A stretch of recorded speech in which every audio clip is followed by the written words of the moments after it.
to welcome everybody to our, I don't even know how many we've done before in the past, but another four-way speech contest. And we have 5 contestants, and I think this is going to be a great evening. Rotary, four-way test, things we think, say, and do. We're going to try to apply that to whatever you guys bring into the class.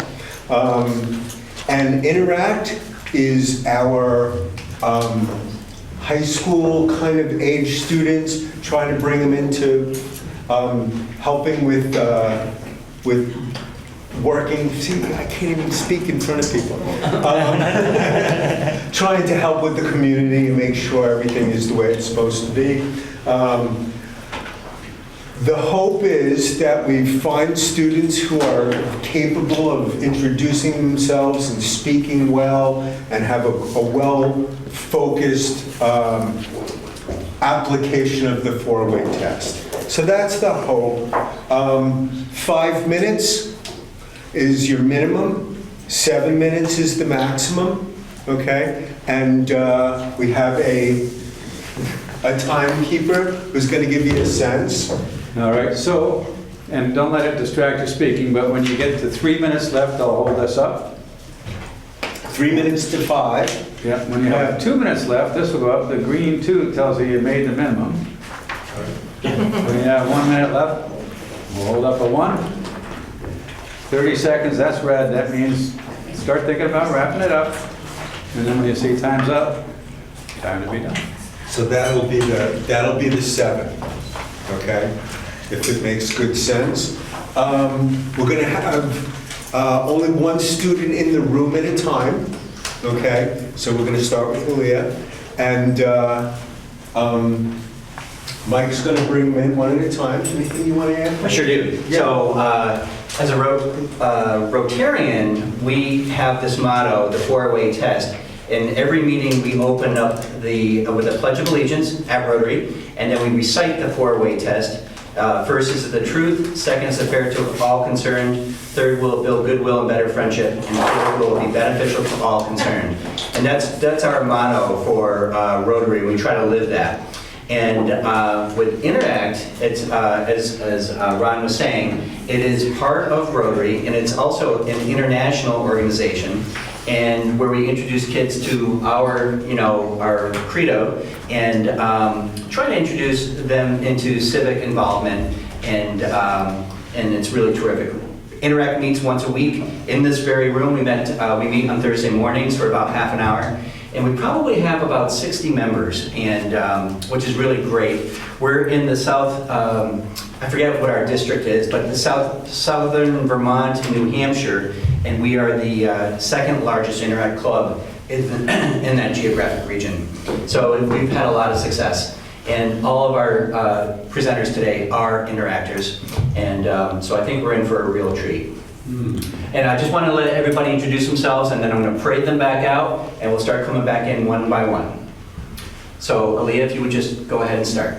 Hi, my name is Aaliyah Ivy, and I'm a 9th grader at MAU. This is my first year being on the Interact Club. I really enjoyed it. I got to do a lot of volunteering work, which I didn't really get to do before this, and it is an amazing opportunity for students to get involved with their communities. Hello, my name is Dee McKenna. I'm a 9th grader here at MAU. I think Interact is a great way for students to connect with their community in ways they wouldn't necessarily have the opportunity to do. I'm really enjoying it. I look forward to doing it for the next 3 years I'm here. Hi, I'm Lily. I'm an 11th grader, and I just really like coming to Interact and like getting to help the community with my friends and like getting to meet new people. Hi, my name's Leo. I like Interact. It's just given me so many opportunities. I've got to see parts of the community I didn't even know existed, and the leadership has been really great. It's helped me with the skills to found my own club, the debate club here at MAU. So Interact has been very beneficial. That's me. Hi, I am McKinley Kiefaber. I'm a junior. My tie's untucked. I will fix that. And this is my second year at Interact. And I joined because As my peers have said, it's just a great way to go out into the community and help those in need. Okay.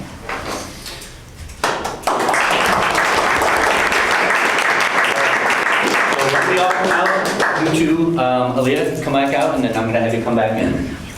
Okay, if everybody could turn off their ringers on their phone, we don't want to interrupt our students. That would be great, thank you.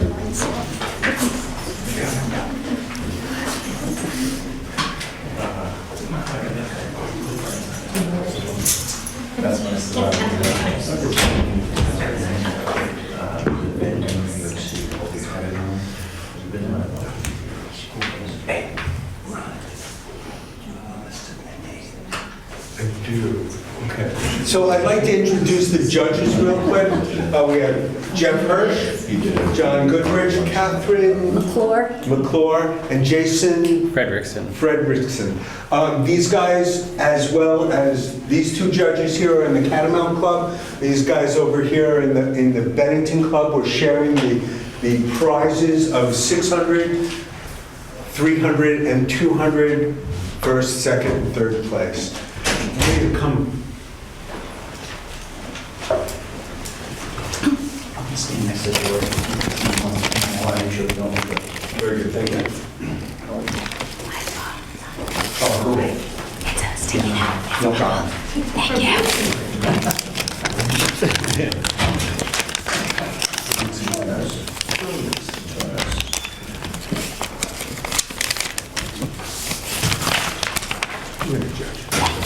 You're welcome.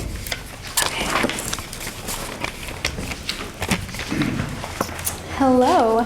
So, when I was trying to figure out what to write my speech about, I thought about all of the issues and concerns in our world today. I thought about climate change, war, global peace, financial struggles, famine, economic crisis. And there are so many more issues in our world today. But I decided to go with our schooling system.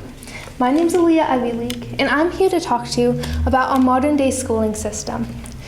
The reason I chose our modern day schooling system is not because of how it's going to impact this generation, or maybe not even the generation after this, but how it's going to impact future generations.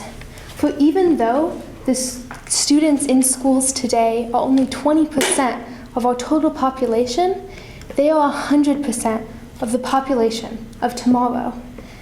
So, Albert Einstein once said, "Everybody's a genius, but if you judge a fish on its ability to climb a tree, it will live its whole life believing that it is stupid."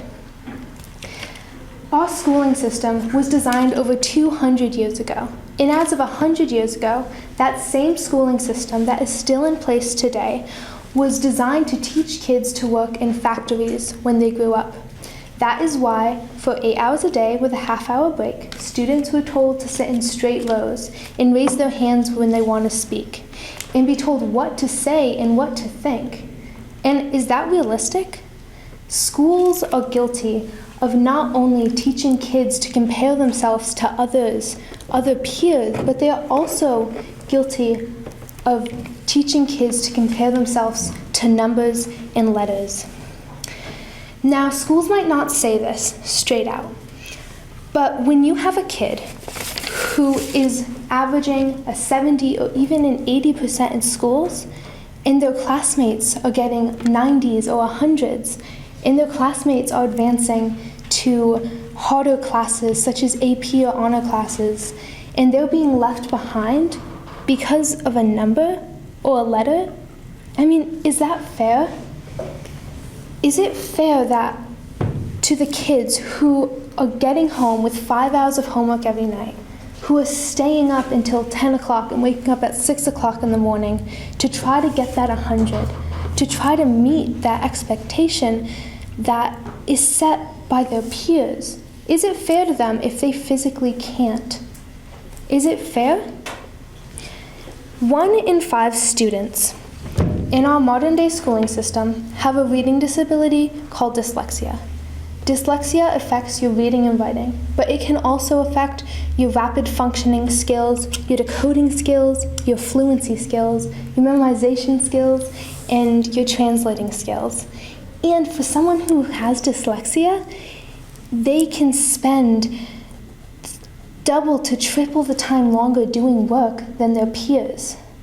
So is it fair to be teaching them that they don't have what it takes because they have a disadvantage?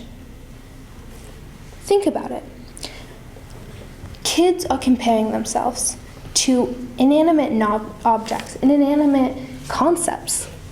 But in reality, numbers and letters don't have feelings. They can't get hurt. They don't feel hope or envy or even emotion. Now, I'm not saying that you need to completely rewrite and change this schooling system, but I'm saying that it does have to change, because the same schooling system hasn't had a noticeable change in hundreds of years. Now, if we start implementing new programs to teach kids not to compare themselves to others or inanimate concepts, that will help kids to strive to do their best. For instance, a few years ago in Finland, they stopped grading with numbers and letters, and they started grading with a more interesting concept, to compare kids to themselves and to pass work they did. So the highest grade you can get in this grading system is excellent. Under that is very good, then good, satisfactory, sufficient, and was not completed.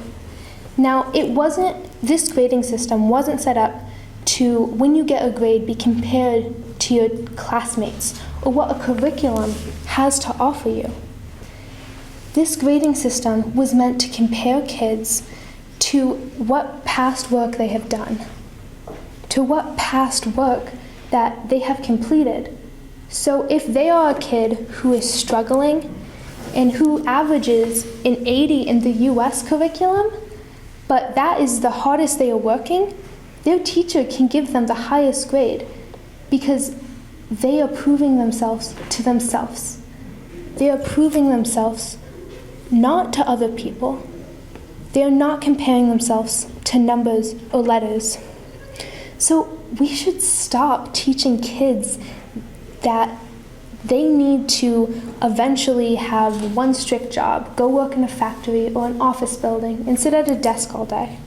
We need to stop teaching kids to compare themselves just because they might not be as efficient, or they might have a disability, or maybe they just have a class of geniuses, and they might not be that type of genius. So let's stop teaching kids to compare themselves. So Albert Einstein said, everybody's a genius, right? So why don't we stop teaching kids, Albert Einstein once said, everybody's a genius. So let's stop judging fish on their abilities to climb trees. Let's judge them on their abilities to do what they can do. Thank you.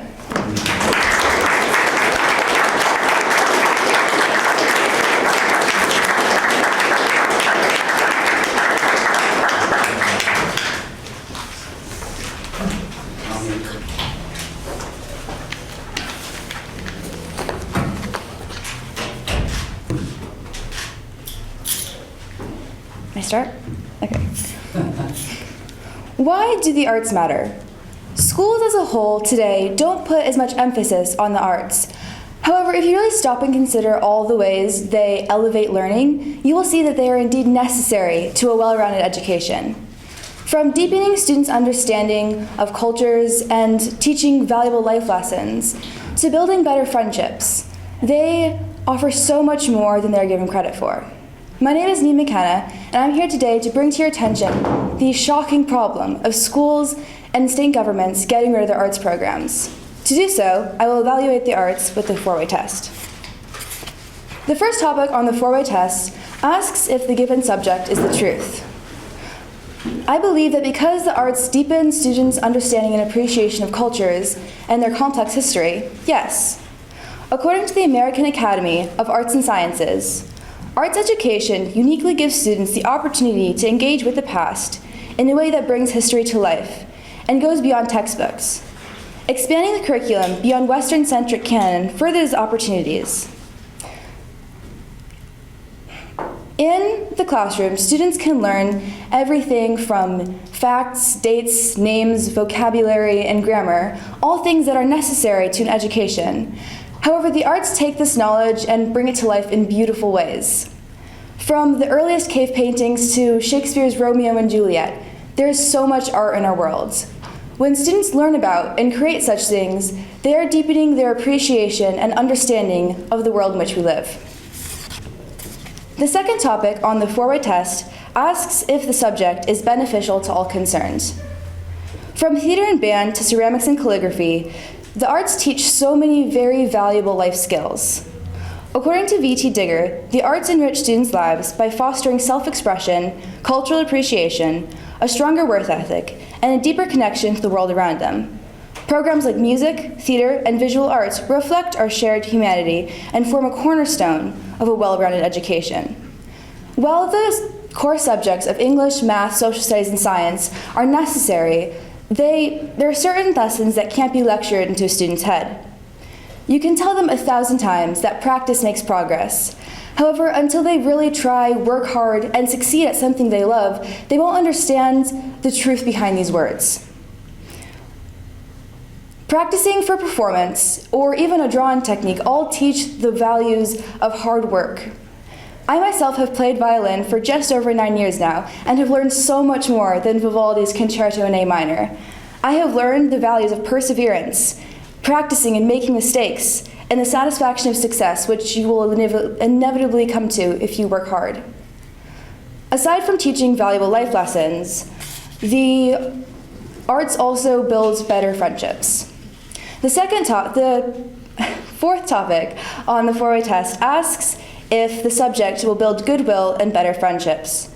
Many students have created connections through their shared passion of the arts. According to the Kennedy Center, the arts allow us to share ideas, skills, and experiences in a way that cultivates lasting connections critical to building these relationships. All over the world, constantly, people are bonding over shared experiences, interests, and ideals. For many people, the arts are this connection.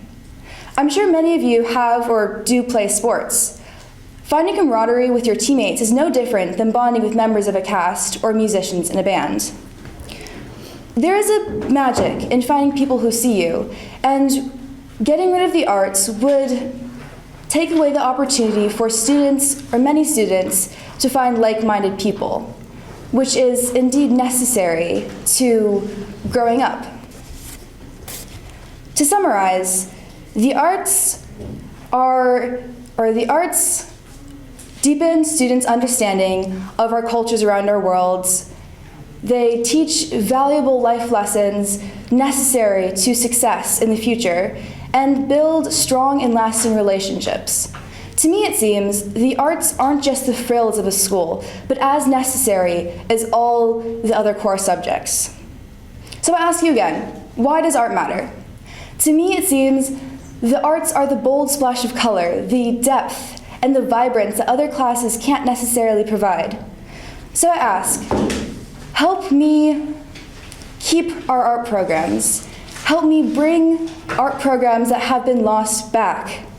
Because this vibrance, these life skills, and these connections are all brought through the arts. In short, we need the arts. And right now, the arts need us. Thank you for your time.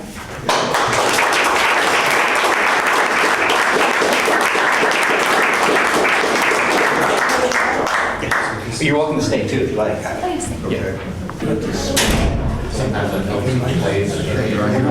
Introduce myself again. Watching this free show, get paid for it, so that's awesome. Okay. Now, that's a good idea. Would you say? Either, What, drink? the name. Oh, yeah. You can have your name again, I guess. Perfect. I'm Lily. Hello, Lily. Hi. I like to think that I live by the four-way test unconsciously, that I treat others in a fair and respectful way. But when looking at the four-way test more carefully, I saw two that really stuck out to me. Is it fair to all concerned, and is it beneficial to all concerned? That when doing something, you should not only think of if it's fair, but if it's beneficial.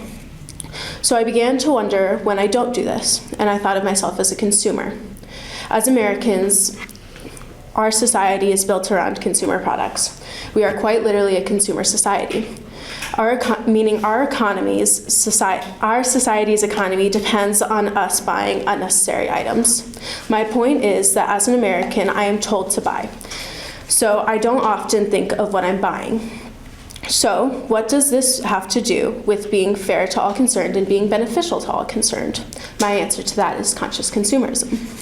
Conscious consumerism is trying to avoid buying from companies that do not pay their workers or don't pay them at all, or don't pay them a livable wage. Avoiding companies that produce high carbon emissions or tons of waste, and just not buying things for the sake of buying things or overconsumption. Sounds great. Why doesn't everyone do this? Well, for multiple reasons. Accessibility, cost, peer pressure to fit into trends. Cost is a huge part of why people are unwilling or unable to buy consumer conscious products. This is because sustainability costs more because of the time and money that are put into them. Unlike fast fashion companies, they pay their workers a living wage and ship things in an eco-conscious way. Conscious consumerism focuses on the people, animals, and materials that go into the production of the product.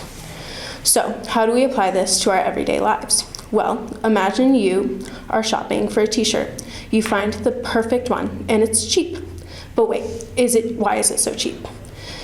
This could be for multiple reasons. 1, it was made with slave labor. 2, its materials were sourced unethically. 3, making it or shipping it produces lots of carbon emissions. Or 4, all of the above. But not knowing this, you buy it anyways, and eventually it rips or gets ruined, and you unconsciously add to the millions of tons of waste on our planet. So, how does this apply to, is it fair for all or beneficial to all concerned? Well, was it fair to the workers who were either not paid at all or paid very little for their time? Was it fair to the planet when it was made or shipped producing high levels of carbon emissions, or was it fair when that same poorly made product ended up getting thrown away and added to the tons of waste already there? No, and it was definitely not beneficial. Now, if I haven't sold you on how buying ethically is how buying fast fashion impacts us and the planet. Well, fast fashion on average produces 92 million tons of waste. It produces 8 to 10% of all carbon emissions. That around the world, 80% of fast fashion employees who make the clothes are paid an unlivable wage. Children who work in fast fashion work over 80 hours a week. So, how do we, as everyday people, shop ethically? We research companies and products, shop secondhand, and buy things you morally agree with, not just trends. This will help this will make consumerism fair and beneficial to all involved. Conscious consumerism is hard to do, but very rewarding, because not only is your life filled with better products, but that you don't feel guilty for buying products that are made unethically. This feels like a huge feat, but please know that every time you buy from an ethical source, not only are you supporting the planet and all the people who live there, but also yourself. You support communities by supporting small businesses and not big corporations. Buying consciously is not only beneficial and fair to you, but everyone involved in your community and country and planet. Small businesses are very much impacted by fast fashion because they take away people who buy from their businesses, and it just sinks everyone involved. Per se, Marshall's just moved into Bennington, and they highly impacted a bunch of small businesses here, like the Hawkins shop, because people just aren't buying from those places anymore. And so conscious consumerism will definitely affect Bennington, and that's why we should do it. That's the speech.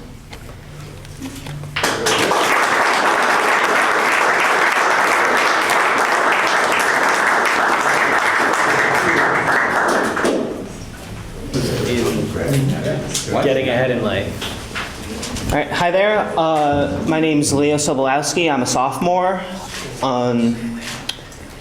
Yeah, not here. Do you want to let me know when my time starts, or? Start whenever you All like. right. All right. Who here amongst us has not had to grapple with the apparent absurdity of our world? Humanity seems to the analytical mind a walking contradiction. Sometimes it seems the more we try, the worse we can make things. Sadly, it seems like the answer to life's mysteries will evade us all. But I've spent my life meeting all sorts of people, and whether you're talking to someone from right down the road or from another country, you tend to notice a common theme among the happier people. What I've learned from these people is that life is to be enjoyed, not decried. No matter how meaningless the world might seem, there are parts of life to be loved. This is why I find Rotary's goal so noble. What could be a better cause than helping others learn to love and enjoy their own lives? It's on that note that I ask the person who looks at their life as a dreary, everyday burden to please reconsider. Nihilism is not the answer. There's no truth in nihilism. To say that there's nothing to love in life is a blatant falsehood. We live in an expansive, diverse, and beautiful world with breathtaking natural phenomena, with human innovations too numerous to count. We live in the most connected era of human history. An average person knows about 600 people by name. That's double what it was 40 years ago. We live in a time where every single piece of music, literature, and culture is easily accessible to the masses. Enlightenment is on the horizon for humanity, no? It's clear from this that the truth of our world is the truth of experience. There's so much out there, and it would be a grievous injustice to you and to those around you for you not to take advantage of that opportunity.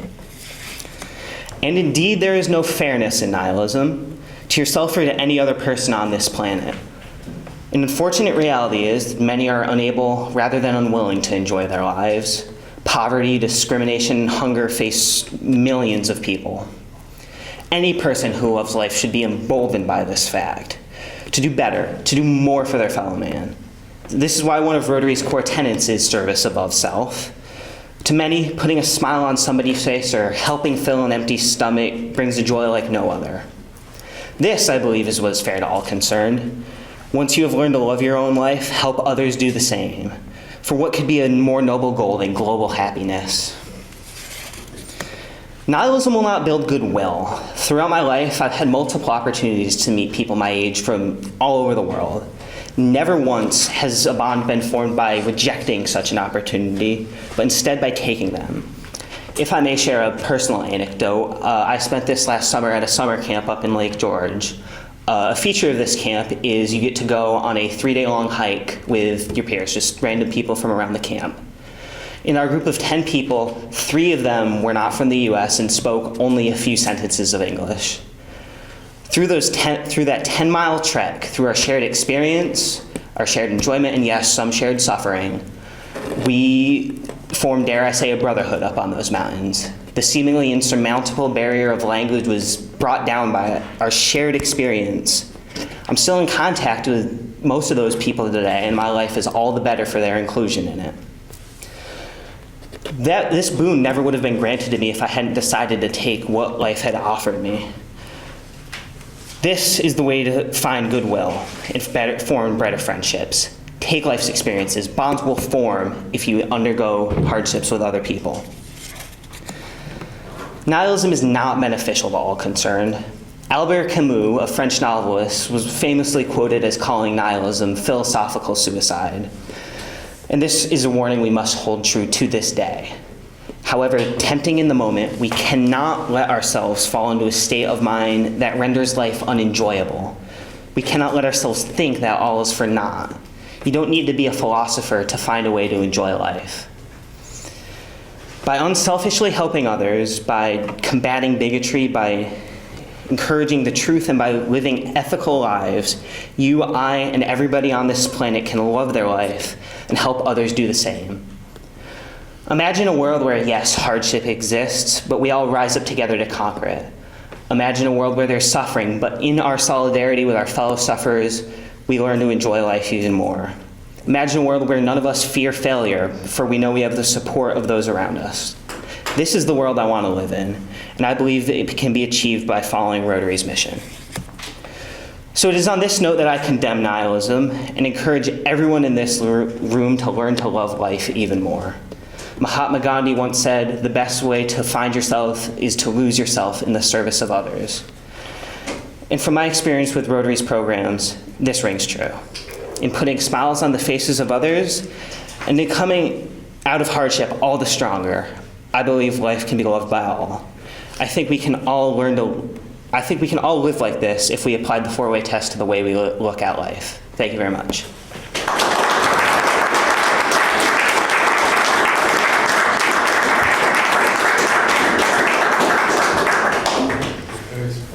Leo, you're welcome to stay and hear McKinley if you'd like. Yeah.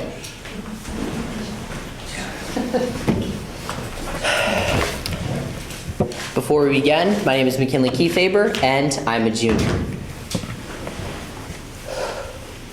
What do the works, Harry Potter, It, The Goonies, The Outsiders, Stand By Me, and Stranger Things all have in common? The answer? All of them involve a group of teenagers going on adventures, getting into mischief, making mistakes, and learning valuable life lessons while creating an unforgettable experience to remember for a lifetime. From Harry, Ron, and Hermione's adventures in the magical world to a group of friends discovering a lost pirate treasure, all of these stories have the common themes of relationships, experiences, and learning. Sadly, these works of fiction and their key messages seem to have become fiction in a modern world that revolves around Instagram, Snapchat, Facebook, and X. There's been a deprivation of in-person social interactions, shared adventures, and the building of communication skills, as now people just post pictures and stories on social media, which do not contribute to one's mental health, social bonding, learning, or even society as a whole. Let's look at this through the unbiased ethical guide of the four-way test, where we can ask the four essential questions. Is it the truth? Is it fair to all concerned? Will it build goodwill and better friendships? Finally, will it be beneficial to all concerned? Let's state the obvious. Younger generations are spending more time on social media today than being with each other live and in person. According to the National Library of Medicine, a 2021 study indicated that 8th and 10th graders now spend an average of 3.5 hours per day on social media. They could be spending those 3.5 hours being together live, going on adventures, hanging out, having fun, and communicating. This is especially important, as at this point in a child's life, they're beginning to figure themselves out and prepare for adulthood. And spending the day snapping friends or scrolling TikTok is not going to help with that. The first question, is it truth? The short answer is no. People can change the way they look, say anything they want, and make up anything that can become fact. A Temple University article states, quote, according to Statistica, 67% of Americans have come across fake news on social media. Even worse, 10% of US adults have knowingly shared fake news, end quote. Next, will social media build goodwill and better friendships? Sadly not, as there are some scenarios that can lead to cyberbullying and other factors that can cause anxiety, negative mental health, and low self-esteem. An article by the Child Mind Institute states that, quote, the other big danger from kids communicating more indirectly is that it has gotten easier to be cruel. Kids text each other things that you would never in a million years contemplate saying to anyone's face, end quote. The third question, will social media benefit all concerned? There are some scenarios that benefit one person, but can wound another. As previously stated, bullying and harassment are effects of social media that hurt others, but there are also more subtle factors that can cause depression or low self-esteem. Conversely, if kids talked live and were in person, they would learn what to and to not say, as well as social cues and how to read the room, something that is much more difficult when one cannot visibly observe such emotions. Finally, is social media fair? Social media is not always fair, as misinformation is spread around very quickly and can be interpreted as truth. In fact, some things can be so misinterpreted that they could lead to crucial issues in social skills. For example, if someone sends a text message and is not immediately responded to, that could be interpreted as something bad, but in reality the receiver could be busy, without reception, or something more. You may be asking yourselves, why does this issue matter to me, a 16-year-old student who is constantly surrounded by social media? To answer, I would like to share an experience I had last summer, as it is very special to me and highlights the reality of not using social media as much. This is when I participated in a German-American exchange program and spent 2 weeks in southern Germany near Stuttgart. The Germans and Americans hung out every day, and we collectively shared so many crazy experiences it would take hours to recollect the entire trip. Not only did I bond with all of the German students, but one of the American students as well who went on the trip. He and I shared so many unforgettable memories, from late night parties to getting lost in the suburbs of the city, to just walking around, chatting, and exploring a new place. Upon my return to the United States, I missed the trip so much that I tried to recreate it in my own town by biking around, seeing friends live, among other things. Overall, this experience showed me the reality of communicating and being in person, which is why it has become such a key topic to me personally. Another place where I've witnessed the effects of communicating and being in person live is the Interact Club at my school, which is an extension of Rotary. There, around 30 to 40 kids meet each week to discuss events and ways to volunteer in the community. Some of the things my Interact has done has been making food for our veterans home, helping our town out with events such as festivals, as well as raising money for charitable causes. This is how the four-way test is applied, as students do activities with each other around the community and learn skills that can help prepare them for later in life and adulthood. In conclusion, there are many things that social media lacks that physical interaction fosters. I believe that one solution to increase bonding and being in person is to sponsor an activity where students meet and do things without the use of phones or social media. Perhaps Rotary could sponsor a cycling club where students can bike around their community, chatting and having fun. This could even lead to lasting friendships that extend long beyond high school. In short, it is crucial that new and coming generations do not lose sight of these fundamental social skills, as they are a requirement later in life and in adulthood. There are many good quotes about friendship, but I believe that one of the best comes from renowned author Stephen King, who said it best in It. Quote, "Maybe he thought there aren't any such things as good friends or bad friends. Maybe there are just friends. People who stand by you when you're hurt and help you feel not so lonely. Maybe they're worth being scared for and hoping for and living for. No good friends, no bad friends." End quote. Thank you.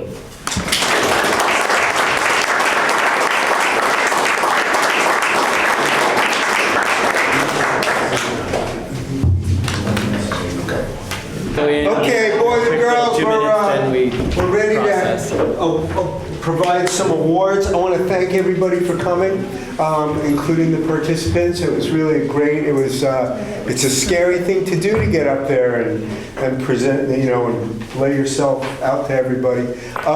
So I'd like the contestants to come up.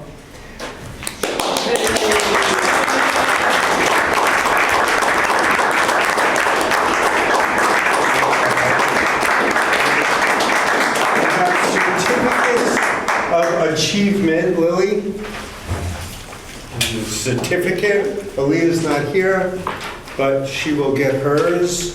McKinley, very nice. Leo, thank you. Thank you. And Mike's going to announce the winner. Absolutely. So, and again, I just want to ride Ron's coattails. Thank you, everybody, for coming. Thank you, judges, for taking time out of your night to participate. And thank you to our esteemed timer, Steve. And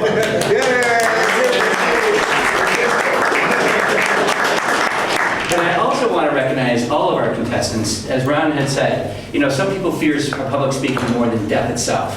And to have all these people really put themselves out there in front of a lot of friendly faces, maybe some friendlier faces, and that was pretty impressive. Everybody gave an absolutely terrific speech. and it's hard to pick three winners. This is our second speech contest that we've had since COVID. So we're really starting to build some momentum. Last year we had 3 people, this year we have 5. So that if we continue at this pace, we'll have to get a new room before you know it. And thank you everybody for coming and supporting your speaker tonight. So as I mentioned, it's very difficult to pick 3 winners, but our judges did a great job. And in 3rd place, we have Neve McKenna.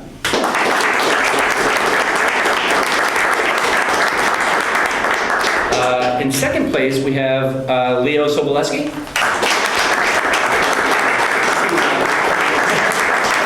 And in 1st place tonight, we have McKinley Kiefaber.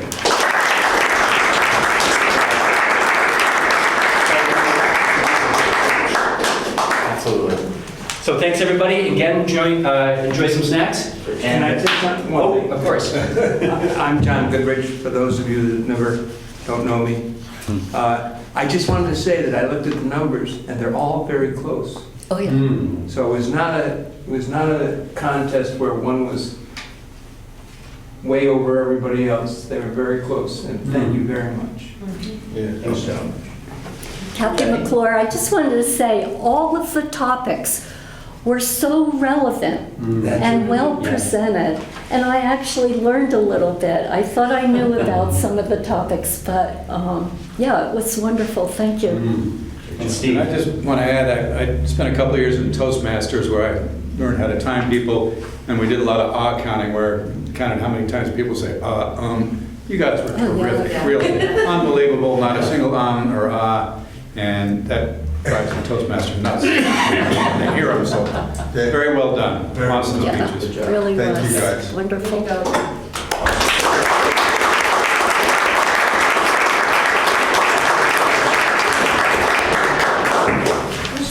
Before we go, can I just say, can we give one more round of applause to the people that came out tonight? I really appreciate it.